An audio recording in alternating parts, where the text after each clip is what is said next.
gotta take off what's left of the old quarter fender and install the new one.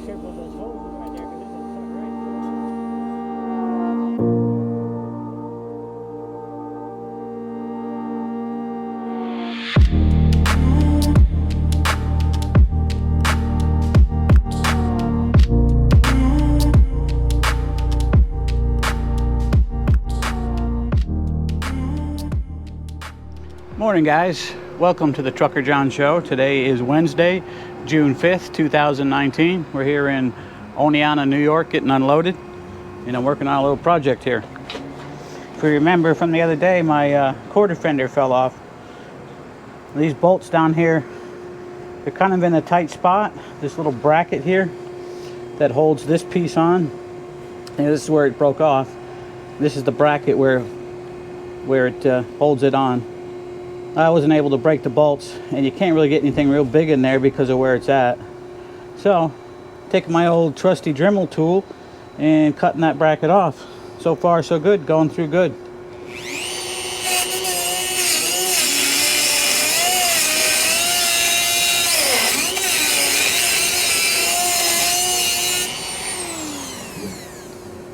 Yeah, it's working its way down through there real well.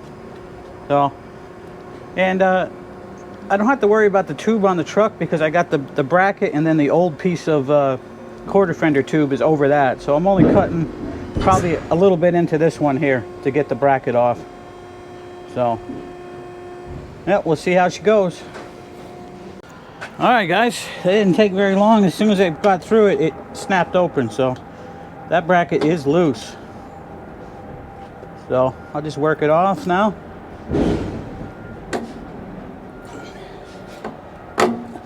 Go get my crowbar, get that off, and then may have to end up cutting the tube off. We'll see. Yeah, so if you're wondering, yeah, the new quarter fender comes with a new bracket. Yeah, that wouldn't be good if I cut the bracket and need it. Let's see.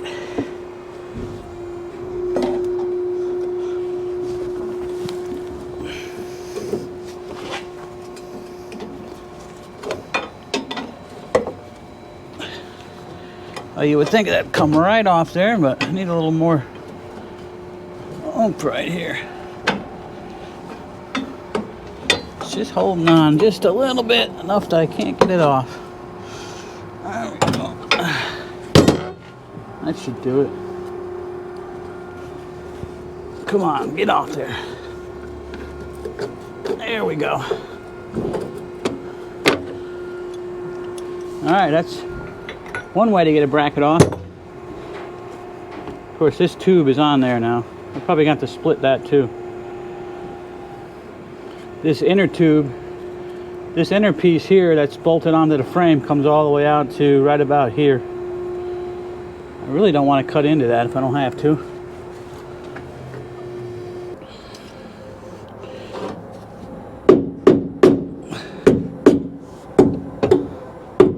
That's really, whew,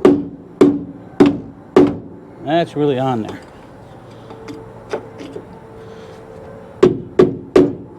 Wow. I guess we're gonna have to try cutting that too. Let's see if we can get it split a little bit.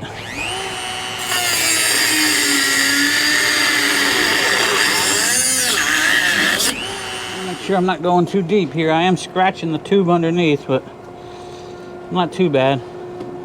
A lot harder metal, I believe. Ah, look at that.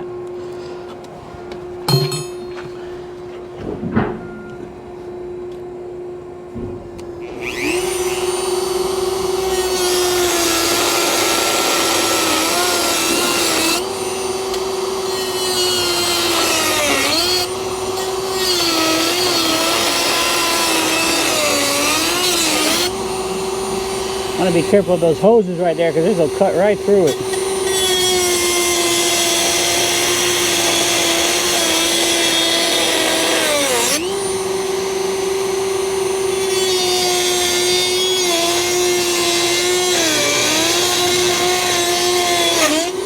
Oh! Blade come unlocked. Ah, shucks. I think it broke. Yeah, it broke off its piece. Darn it. And I don't have any more of those. Once you know it. Maybe that'll be enough to get us through here. Darn. Son of a gun. It's always something, folks. Always something. Okay, I found this other blade, this other cutting wheel I got, but this isn't really made for hard metal. This is more for soft stuff. And we'll try it. Ain't got much to cut. If not, when they get done unloading me, I'll pull around and park and go and get me a cutting blade.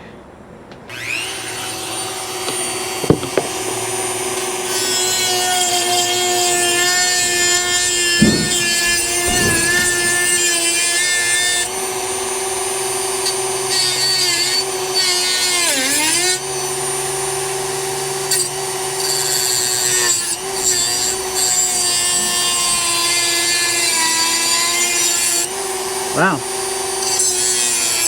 that cut through it. I didn't think that would do that. That's all the way through now. Wow, pretty sweet. Look at that, huh? More than one way to get something off. There you go, Dremel tool. I mean, that's pretty thick metal it cut through here on that bracket. Of course, I had a different cutting wheel. I had heavy duty for metal.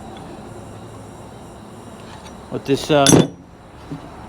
this wheel I put on there now, I did wear it down a little bit already, but that's just kind of a light duty cutting wheel. But boy, it went right through it. Yeah, we didn't do too much to that there.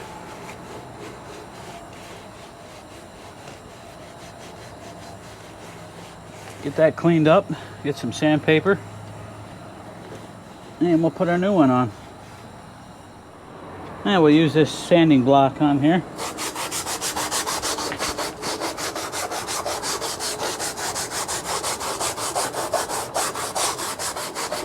Kind of clean off some of the rust a little bit.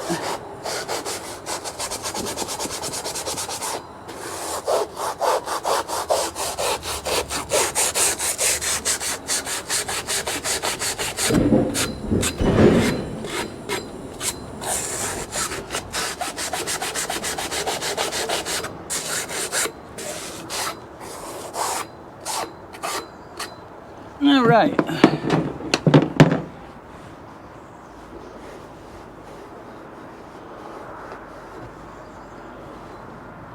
Let's go get the new quarter fender.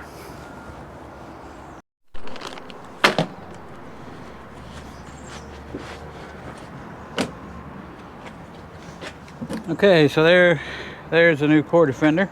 Comes all together. Let's see if that's going to slide on there. Oh yeah. Now we got to put the bracket on there before I slide it on.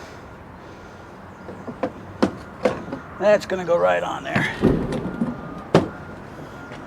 Then you got to put, oops. You got to bolt this on here. I'll put it on after I put the fender on. The old Kenworth sign. Got your little bag of parts, which is the bracket and the bolts.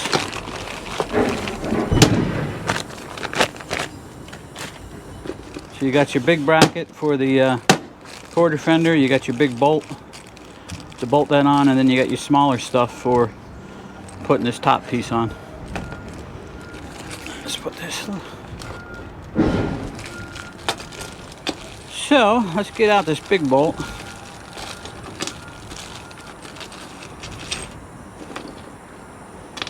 We want to put it kind of the same way as it was. I think it wants to go, I want to do it this way here.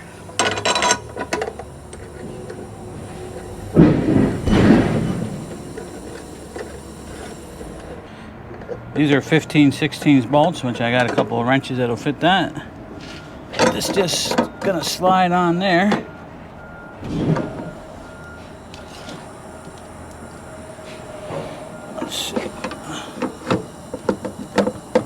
Don't have a lot of clearance, as you can see, on the auxiliary power unit. That's the fan. It's pretty close tolerance. That's gonna go right there. And that, believe it or not, there is just enough room to slide a piece of paper between those two. So you got to kind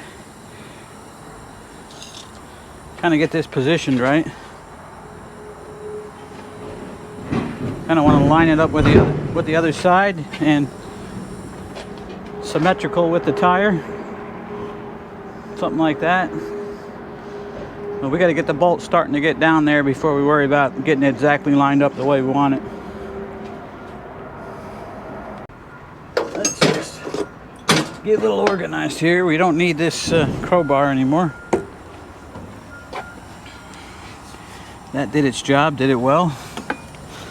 One thing a truck driver should always have is this nail pulling crowbar. Always a good item to have in your side box. Okay guys, they're done unloading me, so I got to get out of the dock here.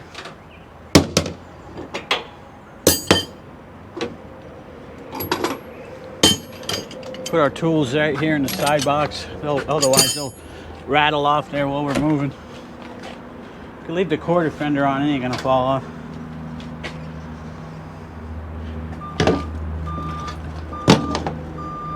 Yeah, so that's what we cut off there. Throw that away later. All right.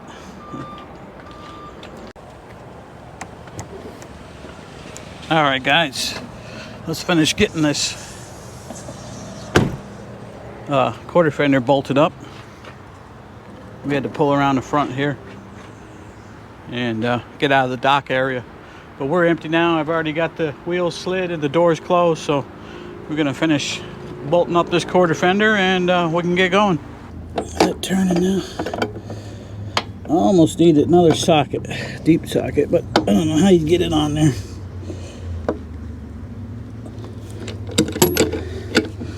If we ever got to replace this again, we're gonna have to cut it off again, more than likely. That's pretty darn tight. That's pretty darn tight. Not really. It seems to want to move a little. That's on there. That is definitely on there. Oh yeah. Okay. That's going to bolt on there. It's about the same as the other one. Okay. I like everything the same, you know, even. Now we'll put this in here for now. We're not going to take the time to put that on right now. Time to go to work for the day.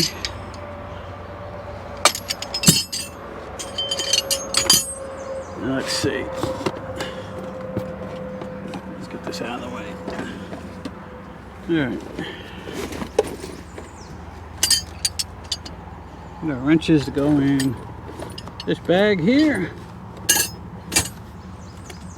We'll leave our socket on the handle and put it in there because we're probably gonna maybe recheck those later. You guys remind me to throw this garbage away when I get next time I fuel.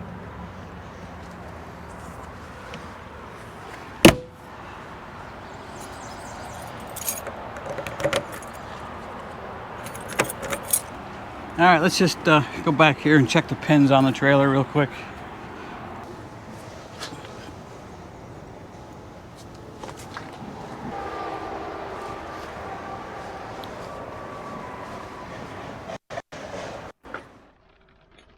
All right, guys, just putting away the Dremel tool. Just putting away my Dremel tool and put it in a bag here. But I keep this box, this plastic tactical ammo box in here, and I got my compact drill, and then there's a right angle ratchet, powered ratchet. I keep my Dremel. This box here is the various, you know, ends for the drill and stuff. And on top I keep drill bits and batteries. Usually what I do, if I, like now I've used this drill, we used it yesterday to do that light, so when I go in go home this weekend, I'll charge this battery. This battery I haven't used. It stays pretty good. I got one in the trickle charger at home now. Tape measure. Yeah, these boxes are really nice, handy. It's a tactical ammo box. I got these at Harbor Freight, and one that just opened here in Oneonta, and they were on sale for their opening. I think they were like $6.99 or $6.97 or something like that. I bought a couple of them. I keep my camera equipment in. One I keep these small powered tools in here, and then I got two more at home I haven't used yet. I'm thinking about changing my tool bags over to these boxes. It's got a nice little compartment on top. You could actually keep your batteries in here if they're small enough, whatnot, little things you might need. I like it. I keep this inside the truck instead of in the side box, and I just put it down here at the bottom of the bed. Fits real nice right there, and that's it. Yeah, it's showing we'll be in Breinigsville at 4:35, but we're going to stop probably at least for an hour, so say 5:30. Let's just say 6 o'clock at Breinigsville, probably.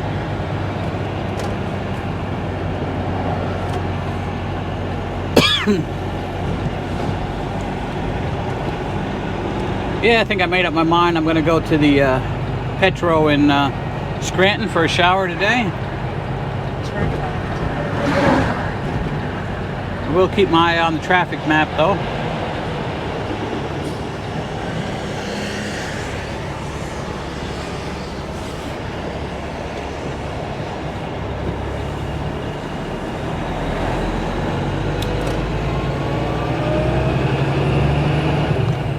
Yeah, they got a place in the Petro there called the Metro Deli. They make a really good submarine sandwiches, so, well, I call them submarine sandwiches. People call them hoagies, subs, and you know what I mean.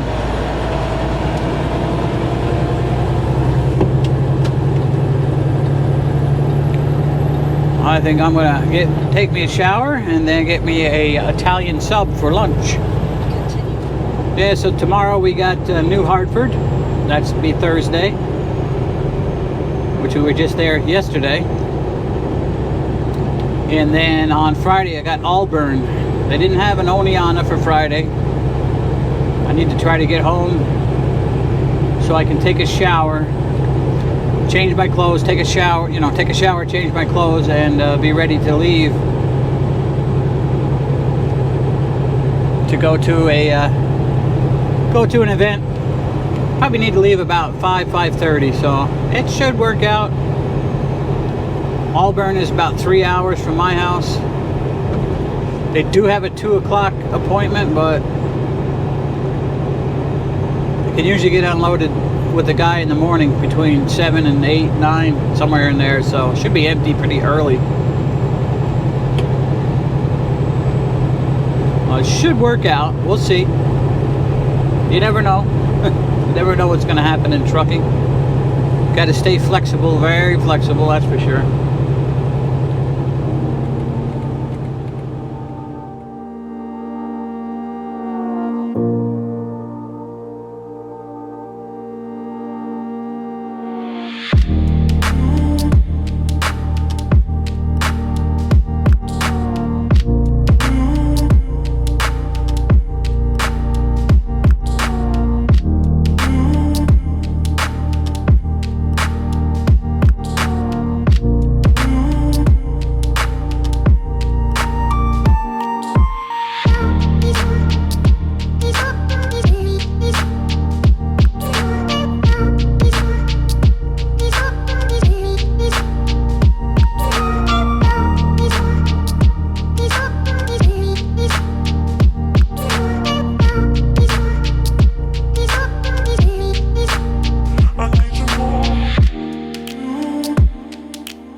I just did my fuel mileage for that particular fuel stop, and it was 7.77, which is pretty good. A lot higher, well, not a lot higher, but it's higher than it's been. Let me go over here to overview. So for the last 30 days, that's my fuel mileage average, 7.42. And then you got your 60-day average, 90-day average. And your fuel, you know, you don't get as good fuel mileage in the winter because the fuel is, first of all, is blended so that it doesn't gel up. And then, of course, it's colder and everything. But that 7.2 miles to the gallon, that is since I got this truck. And I had this truck just a little over a year now. So that's not bad. I could take that, 7.2 for an average over a year. That's pretty good. I was expecting maybe to get a little bit more, maybe more like towards 8 miles to the gallon with it. But it's probably not going to do that. So anyway, all right. That's what my fuel mileage looks like anyway. And that was, I guess I've tracked, oh, let's see, let's hit this. Okay, so for the lifetime since I've got it last year, I've driven a little over 120,000 miles for the year. And the average was 7.2 miles to the gallon. My best I ever got was 8.54. The worst I ever got was 5.94. And then it's costing, the average per mile it's costing just to buy fuel, operate the truck, is 41 cents a mile. And average price I've paid per gallon over the year has been 2.96, which is coming down. But that's 151 fuel ups. All right, well, that's enough of that. We're gonna go get a shower now. Oh yeah, looking forward to a nice shower. I got plenty of time. I'm in no hurry. Then we'll grab some of those submarine sandwiches when we're done and head on down to Breinigsville.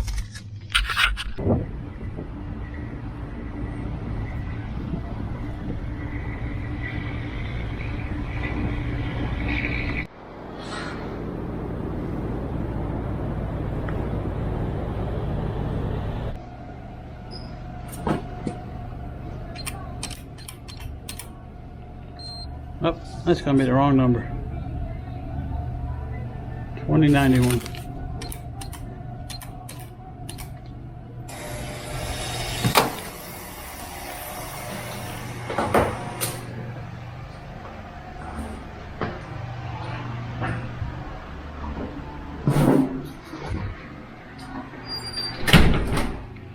Hey, so the showers are nicer here at the Petro rather than the TA up in Binghamton.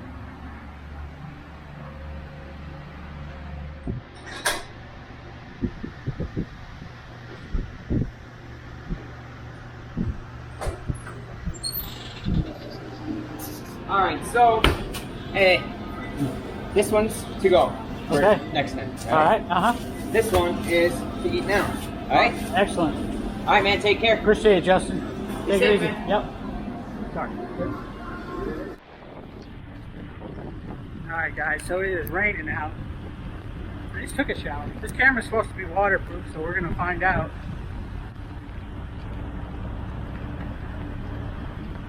Yeah, I stopped and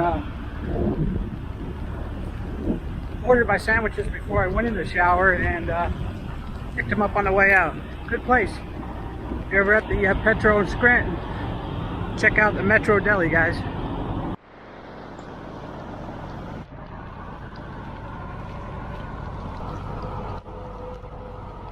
There she is.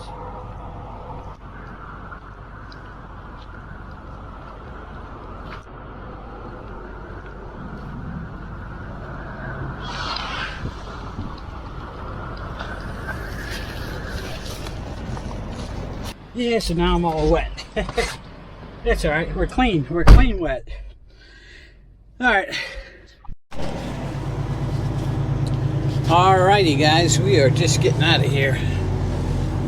We're here an hour and a half, which about 30 minutes of it was getting fuel and parking. Alright, so we're just getting on to 81 South here out of the truck stop. We got 2 miles and we're getting back off again. I did check out the traffic map before.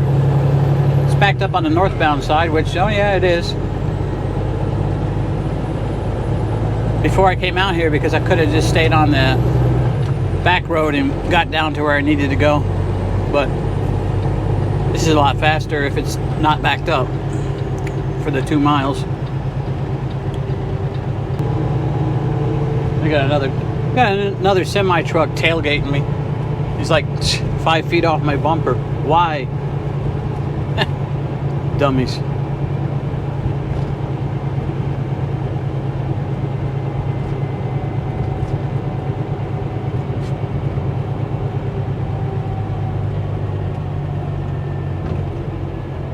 Oh, okay. It's a FedEx. I guess that makes it all right.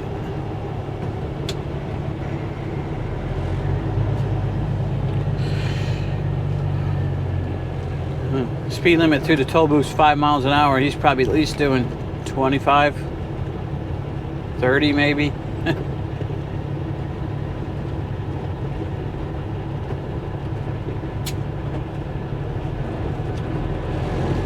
I'm sure there's a lot of good FedEx drivers out there, but he's not one of them.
All right.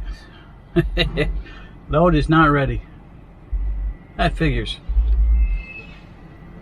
I haven't been able to get in here this early in a long time, and the loads have been getting ready pretty early. Except for tonight, because I got here early.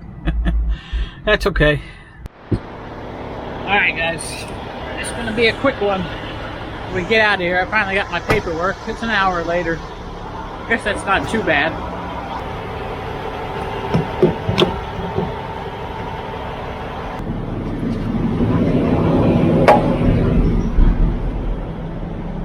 And so what I'm going to do now is get hooked up to it, and then pull it out so we can close the doors because it's still dark. And it looks like we can get it out. Yep.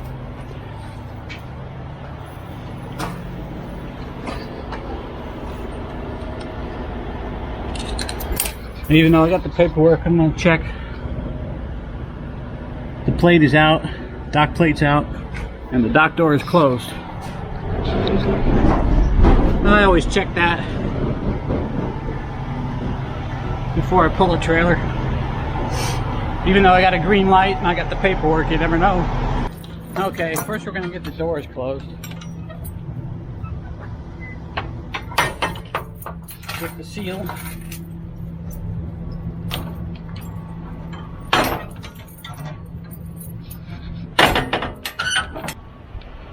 What is our seal number? Seal number is 480-6240. That's a good number. Put our lock on.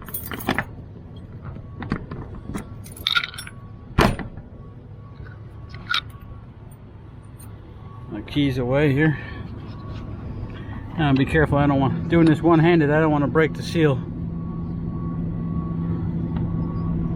That'd be a pain. Oh, all right.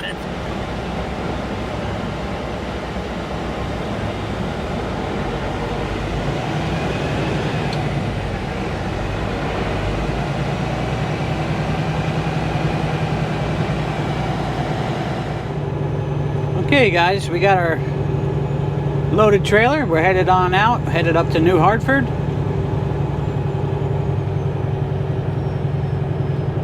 We had to wait about, I guess it's about 2 hours for our load to get ready. So now we're not going to be up in New Hartford till just before 1 a.m.